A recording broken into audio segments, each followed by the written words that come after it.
pagi Bapak Ibu yang terkasih. Ya, terima kasih untuk waktu yang sudah diberikan. Sebetulnya bukan kesaksian, hanya sharing ya Bapak Ibu. Sebelum saya menyampaikan sharing saya mengucapkan terima kasih kepada Bapak Ibu sekalian yang sudah dengan hebatnya berpartisipasi baik dalam dana, waktu dan usaha untuk mendukung setiap kemandirian yang baru dalam menyelenggarakan setiap program ataupun ibadah di semester yang kedua ini.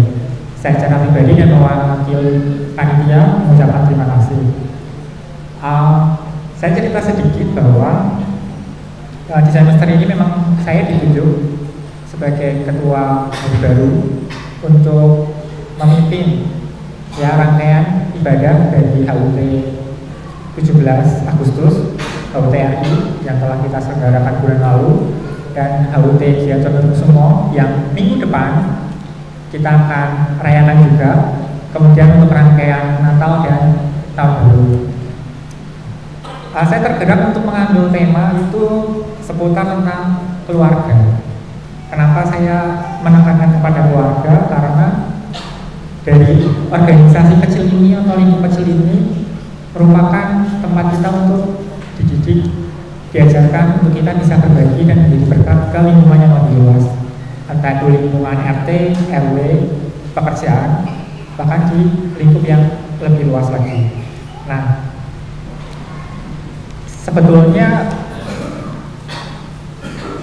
saya kalau bisa memilih untuk nggak jadi ketua, itu saya akan lebih pilih untuk nggak jadi ketua. Karena apa? Tugas dan tanggung jawabnya besar. Dan ketika saya ditunjuk dan saya mulai untuk bertugas di semester 2 ini, Tuhan taruh satu hal di dalam hati saya bahwa sudah tenang, jangan saja, percaya bahwa apa yang kamu butuhkan dalam kepanitiaan ini Tuhan pasti sediakan dan cukupkan. Dan puji Tuhan, sampai detik ini panitia segala sesuatunya dapat tercukupkan untuk setiap program yang ada. Dan itu semua karena berkat partisipasi Bapak Ibu semua. Dan saya juga selalu doa untuk jemaat Gia Condorokusumo untuk dapat selalu diberkati oleh Tuhan untuk setiap ambil pelayanan di dalam kita bekerja. Kadang saya juga berpikir bahwa ketika kita melakukan pelayanan nggak ada bayaran. Kalau kita kerja di perusahaan kan kita digaji tiap bulannya. Tapi ketika kita melakukan pelayanan di gereja itu nggak ada bayarannya sama sekali. Ya kalau kita mau hitung-hitungan rupiah itu 0 rupiah. Tapi apakah Bapak Ibu sadari ketika Bapak Ibu melakukan pelayanan di gereja, apa yang Bapak Ibu berikan, apa yang Bapak Ibu contohkan, itu juga menjadi contoh di keluarga Bapak Ibu untuk anak Bapak Ibu nanti bisa mencontoh apa yang Bapak Ibu lakukan. Seperti itu. Jadi terima kasih untuk dukungannya Bapak Ibu, dan saya juga mengingatkan kembali untuk minggu depan kita akan merayakan ulang tahun Gia Condorokusumo, salah satunya dengan bahasa Murah. Jadi saya mengundang Bapak Ibu kita datang dan berpartisipasi. Sekian, terima kasih. Tuhan memberkati. Terima kasih. Tuhan Yesus memberkati. Shalom. Ada suka kita semua. Banyak berkah. Duit lancar. Puji Tuhan. Kalau saya tidak salah, minggu pagi hari ini tema pertanyaan adalah ciptaan yang benar. Ketika mendengar tema khotbah ini mungkin kita bertanya, apa maksudnya ciptaan yang benar? Kalau memang demikian dikatakan bahwa ciptaan yang benar, maka apakah ini juga bisa berarti bahwa ada ciptaan Tuhan yang lain yang salah, ada ciptaan Tuhan lain yang tidak benar, atau apakah ada ciptaan Tuhan lain yang salah diciptakan? Kira-kira seperti itu. Kalau memang ada ciptaan Tuhan yang benar, apakah juga ada ciptaan Tuhan yang tidak benar? Kalau memang ada ciptaan Tuhan yang benar, apakah juga ada ciptaan Tuhan yang salah dan lain sebagainya? Kira-kira seperti itu. Nah, jemaat yang dikasihi Tuhan, kalau kita memperhatikan kitab suci, khususnya kitab Kejadian, pada waktu Tuhan Allah menciptakan bumi, langit, dan segala isinya, kita memperhatikan bahwa setiap kali Tuhan menciptakan sesuatu selalu diakhiri dengan sebuah statement, Allah melihat itu baik adanya. Misalnya, setelah Allah menciptakan terang di hari pertama, Kejadian pasal yang pertama ayat yang keempat, di situ dikatakan bahwa Allah melihat terang itu baik. Kemudian setelah Allah menciptakan cakrawala, menciptakan lautan, menciptakan daratan, pernyataan yang sama diulangi lagi dalam ayat yang ke-10. Allah melihat semuanya itu baik. Setelah Allah menciptakan tumbuh-tumbuhan di hari yang ketiga, dikatakan yang sama, Allah melihat semuanya itu baik. Kejadian pasal pertama ayat yang ke-12. Setelah Allah menciptakan hewan-hewan, baik yang hidup di dalam lautan ataupun juga hewan-hewan yang hidup di daratan, setelah semuanya itu selesai diciptakan, sekali lagi Allah mengatakan semuanya itu baik. Ayat 21 dan ayat 25.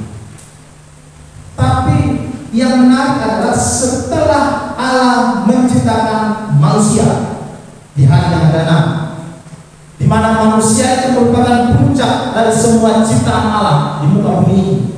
Setelah Allah menciptakan manusia, Allah mengatakan ayat yang ke-31, Allah melihat segala yang dijadikannya itu sungguh amat baik.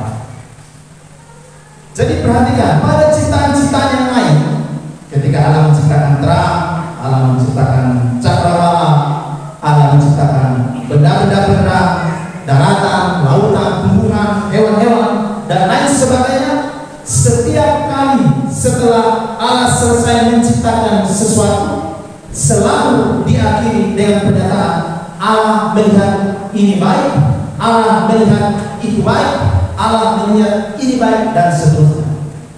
Tapi setelah Allah selesai menciptakan manusia, Allah tidak mengatakan bahwa ini baik. Tapi di sini kita melihat Allah melihat bahwa segala yang dijadikan itu sungguh amat baik. Apa artinya? Artinya adalah bahwa manusia ini adalah ciptaan yang paling istimewa.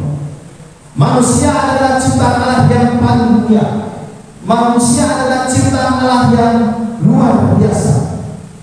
Dengan diciptakannya manusia, kehadiran dan keberadaan manusia di antara segala ciptaan Allah membuat semua ciptaan Allah itu menjadi lebih indah, menjadi lebih sempurna, menjadi lebih lengkap, menjadi jauh lebih baik.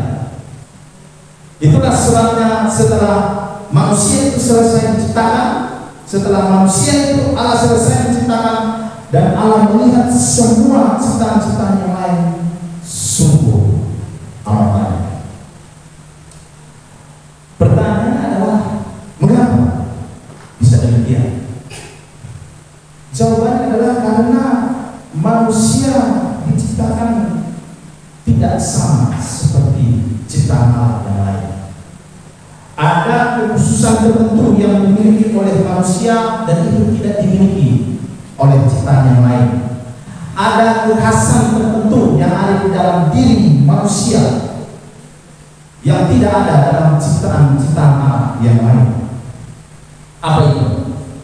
Ya, Kejadian pasal pertama ayat 26 sampai 27 mengatakan demikian. Berfirmanlah Allah, baiklah kita menjadikan manusia menurut gambar dan rupa kita, Kemudian ayat 27 Kejadian pasal yang pertama, maka Allah menciptakan manusia itu menurut gambarnya, menurut gambar Allah diciptakannya dia, laki-laki dan perempuan diciptakannya mereka. Jadi keistimewaan manusia dibanding dengan ciptaan Tuhan yang lain adalah karena manusia itu adalah gambar dan rupa Allah. Gambar dan rupa Allah yang ada dalam diri manusia itulah yang membuat manusia menjadi ciptaan Tuhan yang istimewa. Gambar dan rupa Allah yang ada dalam diri manusia itulah yang membuat manusia menjadi ciptaan yang mulia. Itulah sebabnya setelah Allah selesai menciptakan itu semua, ditambah manusia di hari ke-6. Manusia yang adalah gambar dan rupa Allah itu tempatkan Tuhan di dunia. Allah melihat sungguh semuanya itu apa? Artinya apa? Kehadiran manusia membuat seluruh ciptaan Allah menjadi lebih indah, lebih lengkap, lebih sempurna. Manusia menjadi ciptaan Allah yang kehadirannya menyempurnakan ciptaan manusia yang lain. Oleh karena itu, kalau kita kembali bertanya, apakah ada ciptaan Tuhan yang tidak benar? Maka seharusnya jawabannya adalah tidak. Kenapa? Karena semua ciptaan Tuhan itu baik, dan yang mengatakan itu adalah Allah sendiri. Allah mengatakan itu dalam kitab. Tidak ada ciptaan Tuhan yang salah diciptakan. Allah tidak pernah salah menciptakan ciptaan. Bahkan manusia sendiri merupakan ciptaan yang agung, yang sempurna, yang mulia. Karena manusia diciptakan menurut gambar dan rupa Allah. Dan kehadiran manusia di dunia menyempurnakan semua ciptaan Allah yang ada. Tapi kita melihat bahwa ada fakta yang lain seperti yang disampaikan kitab suci dalam Kejadian pasal 3. Peristiwa di mana manusia jatuh ke dalam dosa, dan melalui peristiwa itulah status manusia di hadapan Allah menjadi berubah. Manusia itu adalah ciptaan yang benar, manusia itu adalah ciptaan yang mulia, manusia itu adalah ciptaan yang agung.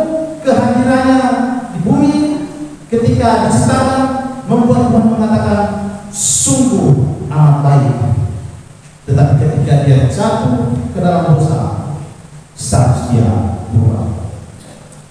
Coba kita buka Roma pasal 3 ayat 9 dan ayat yang ke-10. Roma pasal 3 ayat 9 dan ayat yang ke-10. Jadi bagaimana? Adakah kita mempunyai kelebihan daripada orang lain?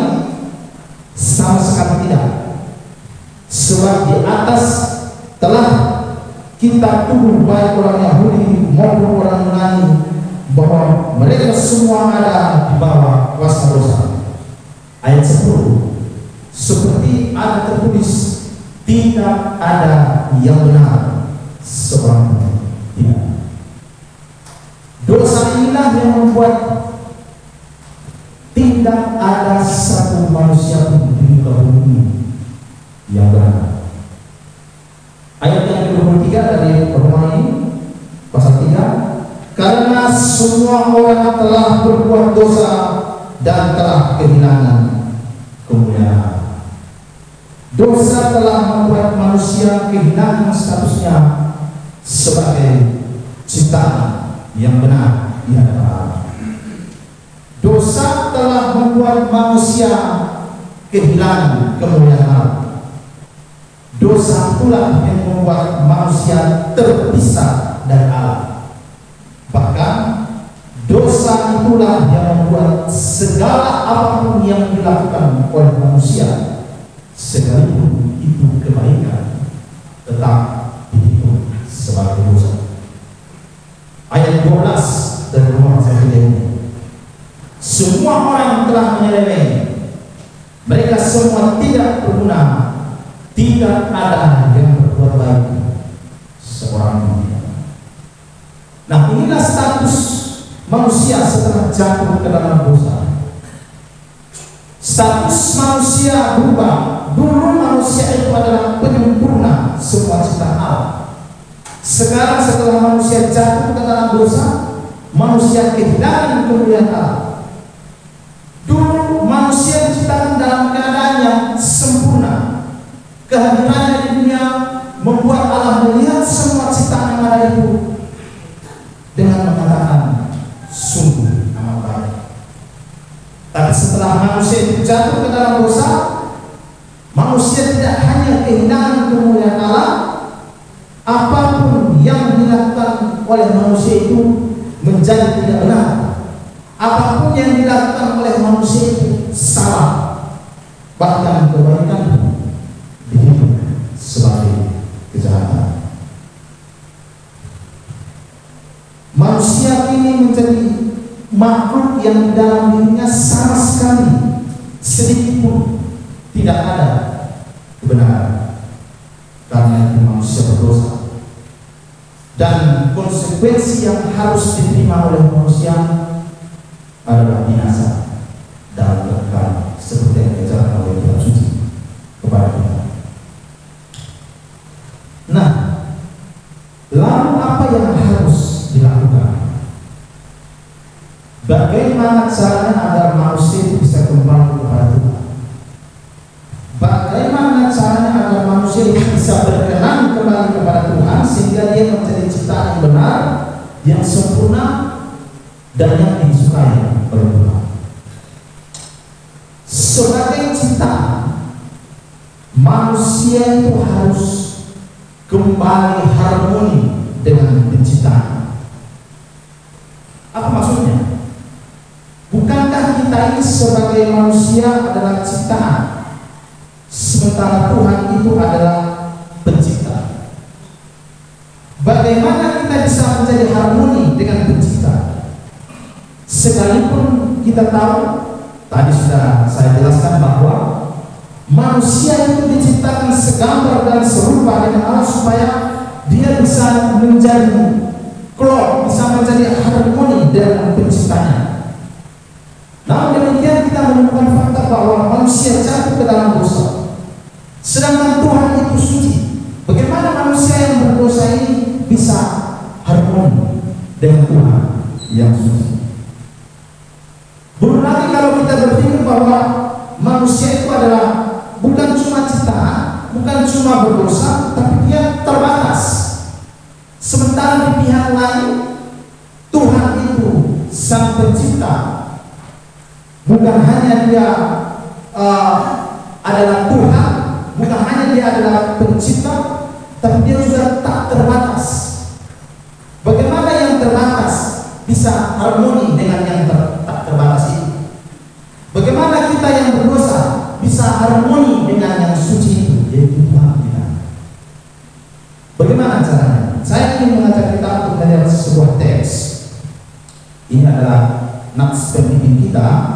Kita buka di dalam Injil Yohanes pasal yang ke-20 ayat 19 sampai 21. Injil Yohanes pasal yang ke-20 ayat 19 sampai 21. Ketika hari sudah malam pada hari pertama minggu itu, berkumpulah murid-murid Yesus di suatu tempat dengan pintu-pintu yang terkunci, karena mereka takut kepada orang-orang Yahudi. Pada waktu itu datanglah Yesus dan berdiri di tengah-tengah mereka dan berkata, "Damai sejahtera bagi kamu." Dan sesudah berkata demikian, ia menunjukkan tangannya dan lambungnya kepada mereka. Murid-murid itu bersuka cita ketika mereka melihat Tuhan. Maka kata Yesus sekali lagi, "Damai sejahtera bagi kamu. Sama seperti Bapa mengutus aku, demikian juga sekarang aku mengutus kamu."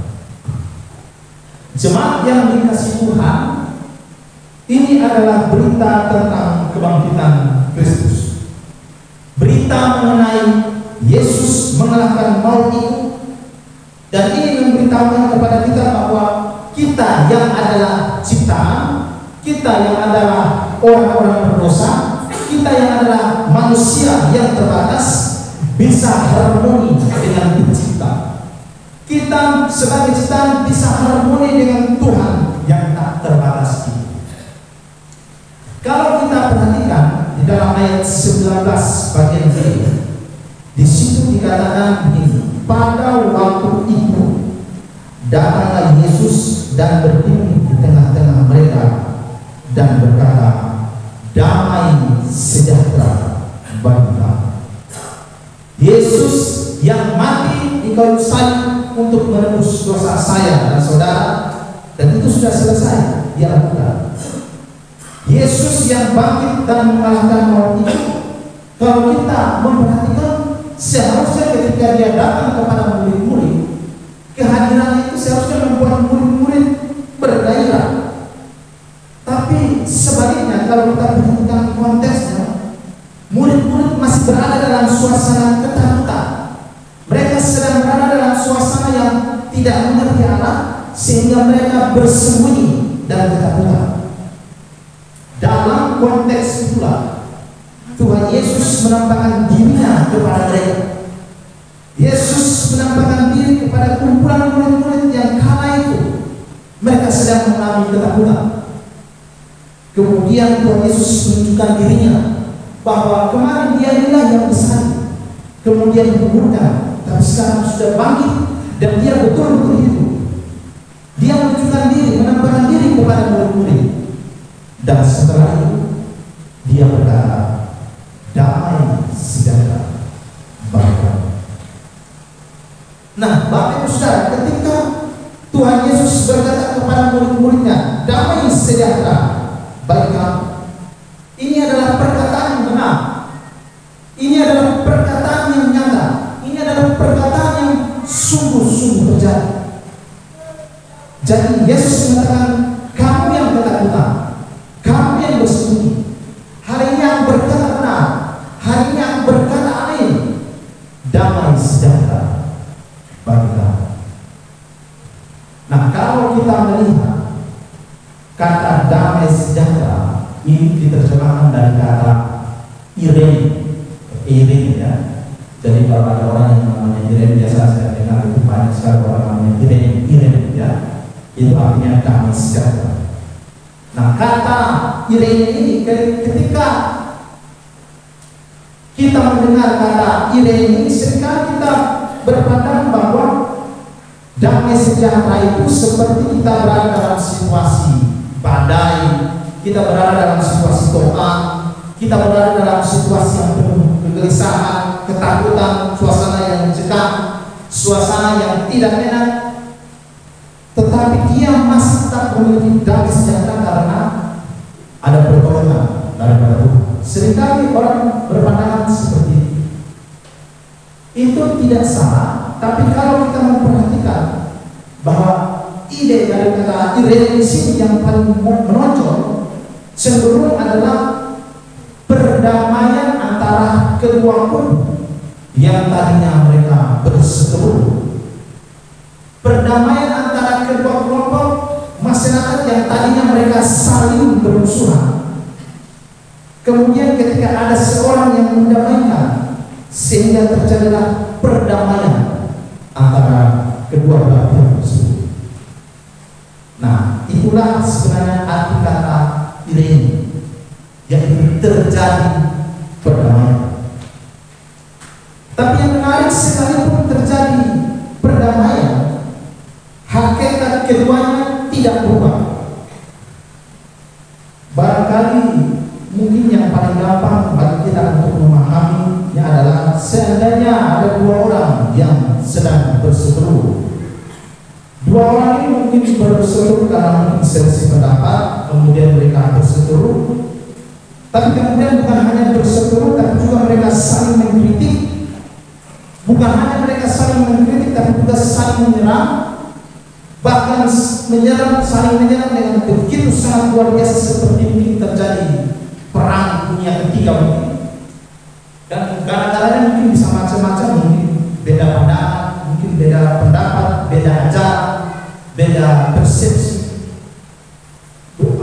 beda pandangan dalam pelayanan dan lain sebagainya, sehingga terjadi perselisihan yang sengit. Tetapi tiba-tiba ada seorang yang datang dan mendamaikan dua pribadi ini, sehingga mereka bisa berdamai sekalipun pandangannya berbeda. Mereka bisa berdamai sekalipun mungkin pandangan teologinya berbeda. Mereka bisa berdamai sekalipun mungkin ajaran mereka berbeda.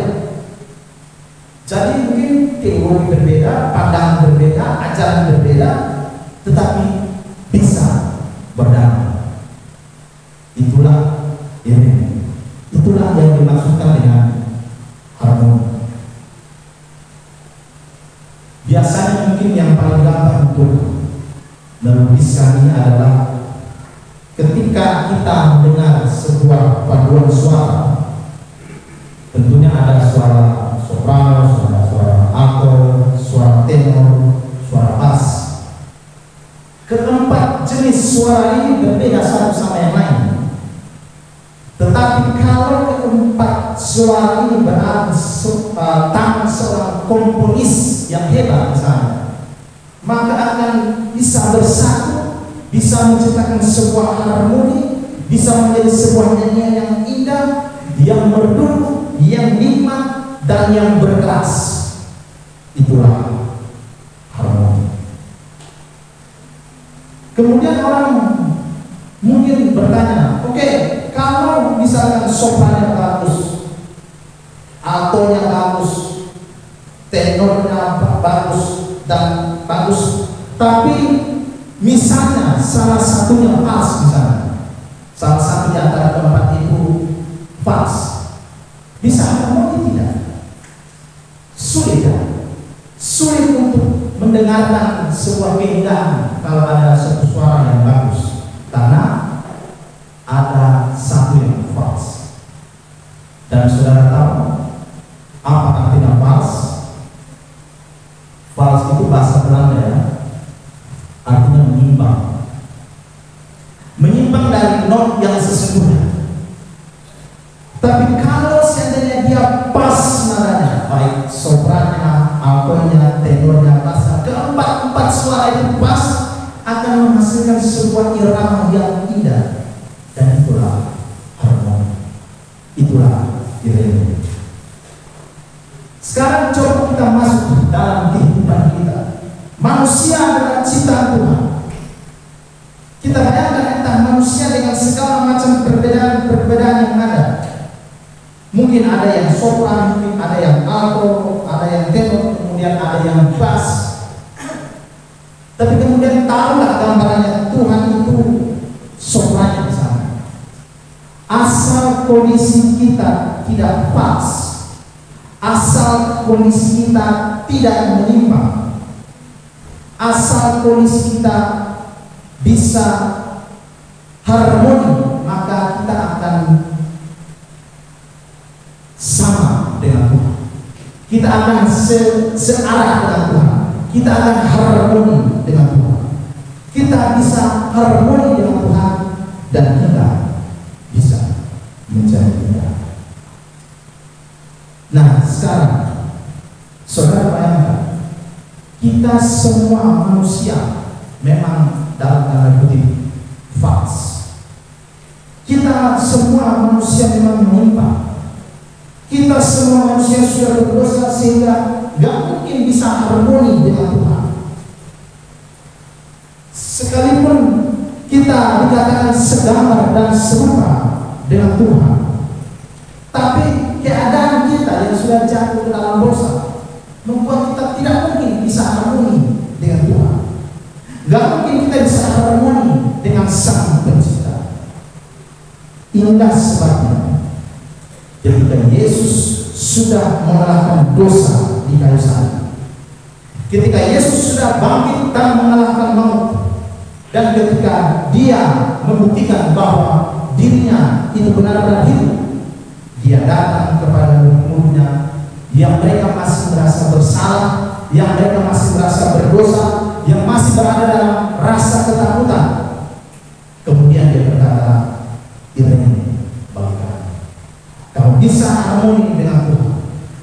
harmoni dengan Sang Pencipta. Kamu yang pas bisa menjadi tidak pas sehingga bisa harmoni dengan Pencipta. Kamu yang berdosa bisa disucikan, bisa harmoni kembali dengan Tuhan. Dan penyucian itu adalah melalui korban Yesus di atas kayu salib dan kebangkitannya. Bukan hanya saya dan saudara, semua manusia, semuanya fals, semuanya menyimpang, semuanya adalah manusia berdosa, semua sudah menyimpang jauh dari hadapan Tuhan. Tapi bisa berdamai dengan Allah, bisa harmoni dengan Tuhan, bisa harmoni dengan Sang Pencipta. Kalau sumber falsnya itu, sumber penyimpangan itu, sumber dosa itu diselesaikan dulu dengan kematian Yesus salib dan kebangkitan, sehingga kita bisa harmoni dengan Sang Pencipta. Saudara dan saya bisa harmoni dengan Tuhan. Saudara dan saya bisa harmoni dengan Sang Pencipta. Dan kalau sudah begitu, baru kita disebut ciptaan yang benar. Jemaat yang dikasihi Tuhan, ini berbeda dengan sebuah acara yang mengatakan bahwa menyatunya Tuhan dan ciptaan dan hamba sehingga ketiganya dianggap sama. Sama seperti yang diajarkan oleh siapa itu, musuhnya Sunan Kalijaga itu, nah itu kan dia bilang begitu kan, menyatunya Tuhan, manusia dan hamba. Saya adalah Tuhan, saya adalah ya itulah dan sebagainya. Berbeda. Kenapa? Karena sekalipun saudara disatukan dengan Yesus, sekalipun saudara harmoni dengan Tuhan, kita tetap adalah ciptaan dan Tuhan tetap adalah pencipta. Kita tidak mencari pencipta. Kita dibenarkan dari dosa, tetapi manusia tetap menjadi manusia, tetap menjadi ciptaan. Tapi kita bisa harmoni dengan Tuhan. Jadi hakikat kita sebagai ciptaan Tuhan itu tidak berubah menjadi pencipta. Hakikat kita sebagai manusia tidak berubah menjadi Tuhan. Bahkan hakikat kita sebagai manusia sama sekali tidak berubah menjadi manusia seperti hewan. Kita tetap manusia dan Tuhan tetap Tuhan. Tapi berita baiknya, kita bisa harmoni dengan Tuhan. Kita bisa klop dengan Tuhan. Kenapa? Karena Tuhan Yesus sudah mati dan dosa-dosa kita membuat yang tidak pas itu menjadi pas dan membuat kita bisa harmoni dengan Tuhan. Jemaat yang dikasihi Tuhan, bukan saja Tuhan membuat kita sebagai ciptaan bisa harmoni dengan Pencipta. Bukan saja Tuhan membuat kita yang adalah manusia bisa harmoni dengan Tuhan. Tapi kalau kita perhatikan, kebangkitan Tuhan Yesus itu membuat kita bersuka cita karena Tuhan. Perhatikan ayat 20. Ayat 20 dari Yohanes pasal 20. Di situ dikatakan, dan sesudah berkata demikian, ia menunjukkan tangannya dan lambungnya kepada mereka. Murid-murid itu bersuka cita ketika mereka melihat Tuhan. Perhatikan di situ bahwa dikatakan murid-murid itu bersuka cita karena melihat Tuhan. Saya coba menyelidiki ayat ini, tapi sebenarnya terjemahan yang paling tepat itu setelah mereka melihat Tuhan bersuka cita.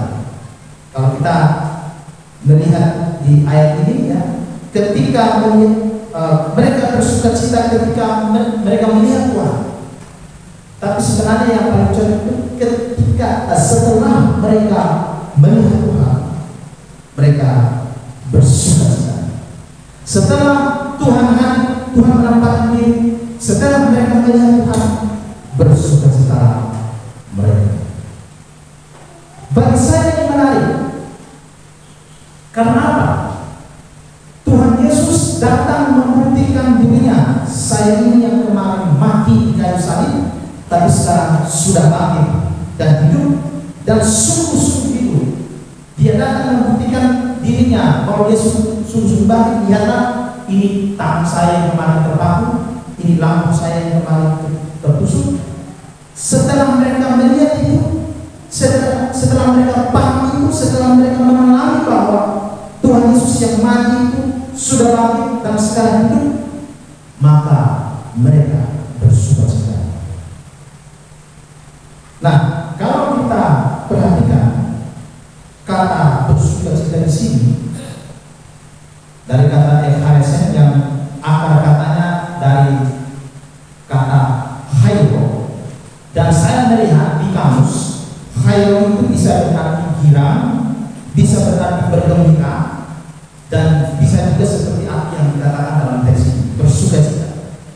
Jadi setelah mereka melihat, setelah mereka mengalami Yesus, setelah mengalami perjumpaan pribadi dengan Yesus, mereka bergembira, mereka bersukacita, mereka bergembira.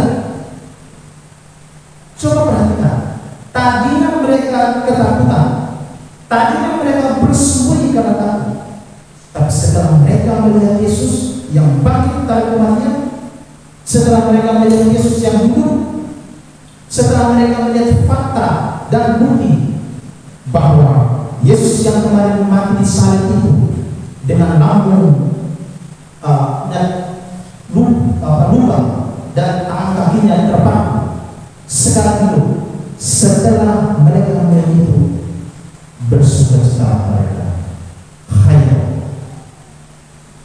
Ada yang mengatakan bahwa kata hayr yang diterjemahkan kasih karunia Isa, anugerah, kebaikan, atau perkenan Tuhan, kata charis di sini yang berasal dari kata hayr itu dimaknai sebagai sebuah tindakan ilahi yang mempengaruhi hati seseorang, dan itu terrefleksi dalam kehidupan sehingga rasa diterima, rasa bermanfaat, rasa berkenan, bersukacita, menyenangkan, dan hidup penuh dengan ucapan syukur. Inilah sukacita yang daripada Tuhan, merupakan refleksi dari pengalaman anugerah, refleksi dari pengalaman akan kasih karunia. Singkatnya atau pendeknya, orang yang tahu anugerah Tuhan itu, orang yang mengalami kasih karunia Tuhan itu, yang di dalamnya ada kematian dan kebangkitan Tuhan, akan timbul kegembiraan, sukacita, dan ucapan syukur. Ini bukan sukacita karena kita terkenal, karena ketika seseorang terkenal dan karena terkenal itu dia bersukacita. Suatu saat ketika ketenarannya itu mulai pudar, sukacitanya pun lenyap. Ini juga bukan rasa gembira karena mungkin dia menjabat suatu jabatan yang tinggi, jabatan yang penting. Bukan, karena ketika jabatan itu sudah selesai juga gembira itu. Ini juga bukan sukacita karena seorang itu kaya raya, punya banyak harta. Bukan, karena ketika seseorang itu bangkrut, sukacitanya pun hilang. Ini adalah sukacita karena kesadaran, karena pengalaman, karena pemahaman bahwa pencipta itu yang sudah datang menjadi manusia bernama Tuhan Yesus itu mati menebus dosa-dosa kita, bangkit dari kehidupan, dan ketika kenyataan itu menjadi real, menjadi nyata dalam kehidupan kita, itu menjadi pengalaman hidup kita, pengalaman haris, pengalaman kasih karunia di dalam hidup kita, dan itu membuat kita bersukacita. Itu membuat kita merasa gembira. Sederhananya, sukacita ini ada karena anugerah. Sukacita ini ada karena pengalaman kasih karunia, karena pengalaman pertolongan Tuhan. Kalau Bapak Ibu Saudara ingat bahwa bangsa Israel, secara khusus bangsa Yahudi, karena mereka itu jahat, mereka itu nakal, mereka itu memberontak kepada Tuhan, suatu saat Tuhan membuat mereka ke negeri Babel. Ketika mereka berada di negeri Babel, mereka hidup sangat susah, mereka hidup sangat sulit, karena jelas mereka menderita sebagai orang buangan. Dan ketika mereka menderita sebagai orang buangan, ketika mereka mengalami hidup yang susah, ketika mereka menderita, kemudian mereka mulai teringat bagaimana Tuhan itu baik. Mereka teringat bagaimana di bait Allah mereka bisa datang bersyukur dan menyembah Tuhan. Tapi sekarang mereka ada di pembuangan, dan ketika mereka mengingat itu, mereka berteriak kepada Tuhan, mereka minta tolong kepada Tuhan, dan kemudian mereka berjanji, Tuhan, kalau saya pulang ke tanah leluhur yang Tuhan pernah janjikan itu, saya tidak akan pernah berhenti lidah saya untuk memuji Tuhan. Tidak akan pernah, tangan saya tidak akan pernah berhenti untuk memainkan ucapan.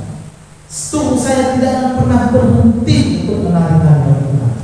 Kalau Tuhan pulangkan kami ke tanah leluhur. Tapi kondisi mereka pada saat itu, mereka ada dalam pembuangan. 1 tahun, 2 tahun mereka menantikan tidak terjadi kebebasan. 10 tahun, 20 tahun mereka menanti kapan terjadinya kebebasan itu, tidak pernah terjadi. 30 tahun, 40 tahun mereka menunggu kebebasan, tidak pernah terjadi. 50 tahun, 60 tahun mereka menunggu kapan mereka bisa pulang ke negeri asal mereka. Mereka tidak pulang. Tapi ketika tahun ke-70 mereka berada di Babel, tiba-tiba mereka diberi kebebasan, mereka diizinkan pulang dari Babel ke Kanaan. Saudara coba bisa bayangkan, ketika mereka pulang dari Babel, mereka pulang menuju ke Kanaan, mereka pulang menuju tanah leluhur mereka, apakah mereka bersedih? Apakah mereka bilang, lebih baik di tanah pembuangan saja, lebih baik lebih enak di Babel saja, seperti ini? Tidak. Mereka bergembira, mereka bersukacita, mereka bersyukur kepada Tuhan karena Tuhan telah membebaskan mereka. Kini mereka pulang dengan sukacita, kini mereka pulang dengan rasa gembira, mereka pulang dengan rasa penuh gairah untuk beribadah, pulang dengan rasa gairah untuk melayani Tuhan. Mereka bersukacita karena mengalami pengalaman kebebasan. Mereka bersukacita karena mereka mengalami pengalaman telah ditolong oleh Tuhan. Ini yang dikatakan Tuhan Yesus ketika murid-murid yang sudah melihat Tuhan Yesus, ketika murid-murid mengalami yang sudah mengalami Yesus yang sudah mati, hidup, dan mengalahkan maut, dan ketika murid-murid betul-betul melihat buktinya bahwa Yesus itu sungguh-sungguh hidup, mereka bersukacita luar biasa. Ketika murid-murid mengalami Tuhan Yesus, mereka bersukacita luar biasa. Susah saya membayangkan kalau ada orang Kristen yang hidupnya tidak diwarnai dengan sukacita, apalagi hidupnya diwarnai dengan rasa skeptis, apatis, murung, dan tidak ada gairah dalam hidupnya. Mungkin kepada dia perlu ditanyakan, apakah dia tahu bahwa Yesus telah mati dan telah bangkit dari kematian? Orang yang tidak bersukacita, mungkin dia perlu tahu kasih karunia Tuhan itu seperti apa. Orang Kristen yang tidak pernah bersukacita, bukan murung, itu dia harus ditanyakan,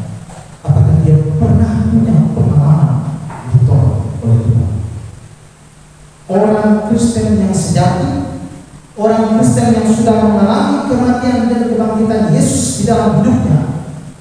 Dia mengalami kelahiran baru, dia mengalami bagaimana Tuhan mengampuni dia, bagaimana Tuhan menolong dia, bagaimana Tuhan memberkati dia. Hidupnya pasti diwarnai dengan sukacita. Hidupnya pasti diwarnai dengan kegairahan, gairah untuk melayani Tuhan,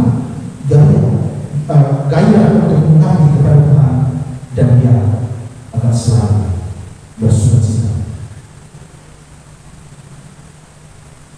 Kebangkitan Yesus bukan hanya membuat kita yang adalah ciptaan bisa harmoni dengan pencipta, bukan hanya membuat kita yang adalah hamba bisa menjadi harmoni dengan Tuhan, tetapi kebangkitan itu menjadikan hidup kita penuh dengan sukacita, penuh dengan kegairahan, penuh dengan kegembiraan, penuh dengan ucapan syukur. Bagian yang ketiga, kalau Bapak Ibu Saudara perhatikan ayat 27b, 21 bagian B, Tuhan Yesus berkata begini, sama seperti Bapa mengutus aku, demikian juga sekarang aku mengutus kamu. Dari ayat ini saya melihat bahwa seolah-olah Tuhan Yesus mau bilang ini, oke, kamu sekarang sudah harmoni dengan Tuhan, kamu sekarang sudah bersukacita karena Tuhan. Kini saatnya sama seperti Bapa mengutus aku, kamu sekalian kudus. Apapun yang saya maksudkan di sini, jelas bahwa di sini kebangkitan Kristus bukan hanya menjadikan kita bisa harmoni dengan Tuhan, bukan cuma membuat kita dipenuhi dengan sukacita dan kegembiraan, tapi terlebih daripada itu kita bisa mewakili Tuhan ini. Kita bisa menjadi duta dari Tuhan bagi dunia. Sama seperti Bapa di surga mengutus Kristus, demikianlah sekarang Kristus mengutus kita untuk menjadi duta bagi dunia. Bagaimana Bapa mengutus Tuhan Yesus? Tuhan Yesus datang ke dalam dunia. Dia merendahkan diri karena dia harus menjadi manusia. Kemudian ketika dia menjadi manusia, dia tinggal bersama-sama dengan manusia. Dan ketika dia tinggal bersama-sama dengan manusia lain, dia menjadi berkat bagi manusia yang lain. Kemudian setelah itu, dia menyediakan korban pengampunan dosa bagi kita sekalian. Apa artinya? Kalau diurus oleh Bapa, Tuhan Yesus merendahkan diri, menjadi manusia, menjadi berkat bagi manusia, kemudian mati dan bangkit dari salib itu, maka kita bisa lihat bahwa itu adalah peran. Kalau dengan demikian, bagaimanakah dengan kita kalau kita diutus untuk menjadi Tuhan Kristus? Jelas kita harus mengikuti pola Kristus datang ke dalam dunia, merendahkan diri menjadi manusia, sehingga kita juga bisa hidup dalam pola yang Yesus ajarkan, yaitu pola merendahkan diri. Artinya apa? Kita harus merendahkan diri dengan orang-orang di mana kita layani. Kita jangan sombong, jelas tidak tinggi hati, merasa lebih daripada yang lain, merasa lebih pintar dan yang lain lebih bodoh, merasa diri paling kaya, paling harus dihormati, dan yang lain itu tidak. Merasa diri bahwa kita ini jauh lebih hebat, dan semuanya itu tidak ada apa-apa. Itu bukan pola seorang Tuhan Yesus. Itu bukan pola seorang utusan Tuhan. Seorang utusan Tuhan, dia mesti merendahkan diri sehingga dia bisa bersama-sama dengan orang yang dia layani. Kemudian dikatakan tinggal bersama-sama. Yesus datang merendahkan diri menjadi manusia dan dia tinggal bersama-sama. Apa artinya? Artinya kita harus tinggal di dalam komunitas di mana kita berada. Tinggal. Lalu ngapain? Setelah tinggal, kita ngapain? Pendeknya adalah cari manfaat bagi orang lain. Ketika Tuhan Yesus jalan dan dia lihat ada orang sakit, dia tolong. Ketika Tuhan Yesus jalan dan dia melihat ada kerumunan banyak orang di mana mereka tidak memiliki makanan untuk dimakan, dia tolong. Ketika Yesus jalan dan dia melihat ada orang putus harapan, putus asa, dia memberikan harapan. Kalau demikian, kalau kita melayani, harusnya seperti itu. Kita tinggal di tengah-tengah masyarakat, jadi berkat buat mereka, jadi manfaat bagi mereka. Kalau ada jemaat yang sakit, mari kita doakan bersama-sama supaya dia ditolong dan supaya ada jemaat yang kekurangan, mari kita bantu sesuai dengan kemampuan. Ada jemaat yang putus asa, mari kita berikan harapan bahwa di dalam Tuhan ada terang. Ada orang yang berada dalam kegelapan, kita jadi terang di sana. Ada yang hidupnya hambar, kita warnai dengan menggarap mereka. Tapi jangan pernah menjadi benar atau menjadi batu sandungan sehingga orang-orang di sekitar itu tersangkut. Itulah melayani. Itulah kita Kristus. Kita harus jadi berkat. Sama seperti Bapa mengutus aku, kamu utus. Bapa mengutus Kristus ke dunia berdarah tinggi, hidup bersama-sama dengan orang lain dan mencari berkat. Kemudian dia menyediakan korban sempurna, korban pengampunan di atas kayu salib. Tentu kita tidak bisa seperti itu. Tapi setidaknya coba ceritakan pengalaman kita saat kita memperoleh pengampunan dari Tuhan.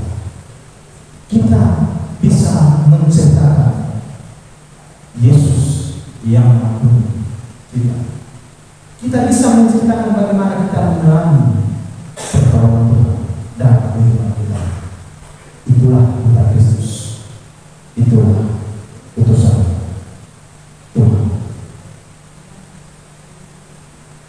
Mari kita merenungkan kasih Allah dalam kehidupan. Kalau kita berkata ciptaan yang benar, bagaimana ciptaan yang benar itu? Ciptaan yang benar adalah dia yang harmoni dengan penciptaan. Ciptaan yang benar itu adalah dia dalam mengalami sukacita daripada Tuhan, dan dia selalu terus bersukacita, hidup dengan pengucapan syukur karena dia telah mengalami. Orang yang sudah berjumpa dengan Tuhan, orang yang sudah mengalami Tuhan, orang yang sudah menerima Kristus, dia pasti akan terus bersukacita. Dan yang ketiga, mari jadi berkat bagi sesama. Itulah ciptaan yang benar. Mari kita berdoa. Ya, selanjutnya kita akan memperhatikan rapat jemaat seminggu yang akan datang. Nanti sore masih ada ibadah gereja kita, yaitu dimulai pukul 5 sore. Pujian oleh Ibu Sugeng Riyono, SUD oleh saudara Kavi, firman Tuhan kembali disampaikan oleh saudara Stephen. Kemudian pengumuman dan doa oleh saudari Veronica, musik oleh saudara Luna, Bapak Elisa dan saudara Vidi. Kemudian untuk nanti minggu ini jam 3 sore Benji akan mengadakan ibadah secara offline. Kemudian pukul 10 nanti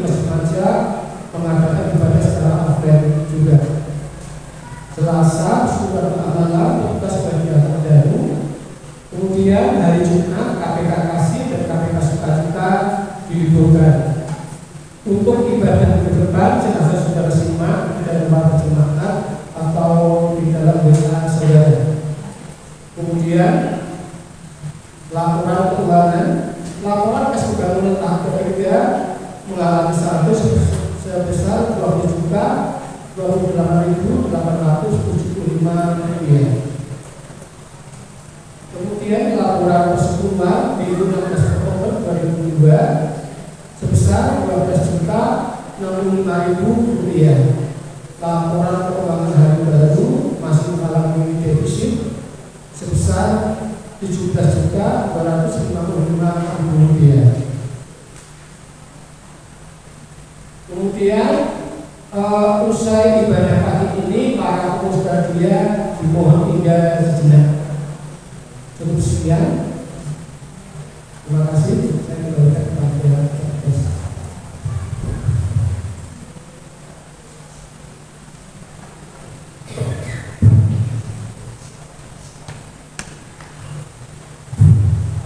Shalom Bapak Ibu yang dikasihi Tuhan. Ya, menambahkan sedikit, panitia mengulang kembali untuk acara hari ulang tahun RI, hari ulang tahun gereja maksud saya, di tanggal 30 hari Minggu kita akan beribadah bersama di tempat ini. Sudah ada jadwal yang di-share di warta gereja, Bapak Ibu bisa menyimak untuk persiapan ulang tahun gereja kita. Dan saya juga mengingatkan besok Minggu di rumah setelah ibadah akan ada dilanjutkan dengan makan bersama di lantai 3. Ya, jadi setelah ibadah untuk ulang tahun gereja ada konsumsi bersama di lantai 3. Nanti langsung dilanjutkan oleh basar. Ya, basar murah seperti yang tadi sudah diinfokan oleh Pak Tua. Kita akan ada sembako murah yang Bapak Ibu bisa beli. Nanti teknisnya akan di-share by WA group karena sementara ini dari Belgia dan juga dari panitia masih menggodok nama-nama yang sekiranya bisa mendapatkan sembako murah kuponnya untuk bisa dibeli di hari seperti itu.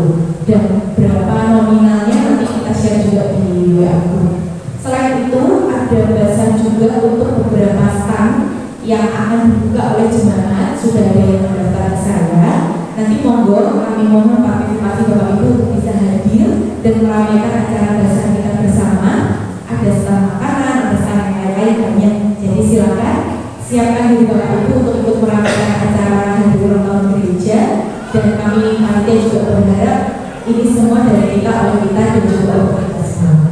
Seperti itu. Itu saja tambahan dari saya. Kuponnya sepertinya sudah disiapkan dari mata hari, ya, mewakili panitia. Nanti kuponnya akan dibagikan. Nanti tunggu setelah ini atau menyusul saya kurang tahu, tapi sudah disiapkan oleh panitia seperti itu. Itu saja tambahan dari saya. Untuk layout stand dan lain-lain nanti juga diinfokan lebih lanjut oleh panitia. Jadi Bapak Ibu yang terlibat di dalam membuat stand untuk acara dasar bisa langsung menghubungi panitia jika ada yang perlu ditanyakan atau dipersiapkan.